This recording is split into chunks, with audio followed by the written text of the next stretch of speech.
ఈ రోజు మనం పాతింటి నుంచి కొత్తింటికి మూవ్ అవుతున్నాం. Welcome to day 71 of daily vlogging. రాత్రి నేను అలసిపోయి పడుకునేసరికి 2 అయింది. అలారం కొట్టినట్టు 7:30కి లేచా. ఎందుకు లేచానో నాకు కూడా తెలియదు. ప్రశాంతంగా 10ంటికి లేకవచ్చులే అనుకున్నా.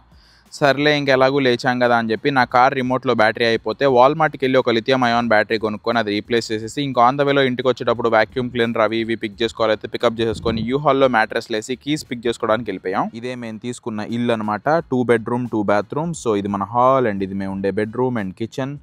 ఇదంతా ఏమో కానీ మేము ఎక్కించిన సామాన్లన్నీ ఇప్పుడు ఒక్కొక్కటి దించుకుంటా ఈ ఫస్ట్ ఫ్లోర్కి తీసుకొచ్చే లోపు మా ఫ్యూచర్ నాకు కనబడిపోతుంది. ఇంకా 11:45కి మొదలు పెట్టాము. టెక్సస్ ఎండకి బయట నుంచోవటమే కష్టం. అట్లాంటిది ఒక గంట సేపు ఇవన్నీ ఫస్ట్ ఫ్లోర్కి మోసుకెళ్ళేసరికి ఇంట్లోకి వెళ్ళి ఒక వాటర్ బాటిల్ తీసుకొని అడ్డం పడ్డాం అందరం. ఒక గంట అలా కూర్చొని ఇంకెళ్ళి యూహాల్ రిటర్న్ ఇచ్చేసేయాలైతే యూహాల్ అక్కడికి వెళ్ళి పార్క్ చేసి సెల్ఫ్ రిటర్న్ చేసి ఆ కీస్ అక్కడ డ్రాప్ చేసి ఇంకా లంచ్కి వెళ్ళి లంచ్ చేసి ఇంటికి వచ్చేసరికి 4:30 అయింది.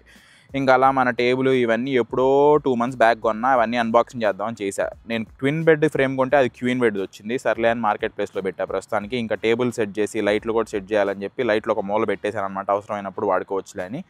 సో ఇంకా అలా గ్యాస్ కొట్టించుకొని మన పాతింటికి వెళ్తున్నాం. మన కంఫర్టర్ అవి ఇవి అక్కడే ఉన్నాయి. వెళ్ళి అక్కడ స్నానం చేసేసి ఇంకా కంఫర్టర్ అవన్నీ తీసేసుకొని ఇంకొన్న సామాన్లు అన్నీ తీసుకొని చిన్నగా రిటర్న్ డాలర్ జనరల్లో చిన్న ఏమైనా కావాలంటే అవన్నీ కొనేసుకొని ఇంటికి వచ్చేసి వాకింగ్ కంప్లీట్ చేసి పడుకుంటున్నా. అదనమాట వాళ్ళకి. మళ్ళీ రేపు మాడుకుందాం. టాటా బాయ్.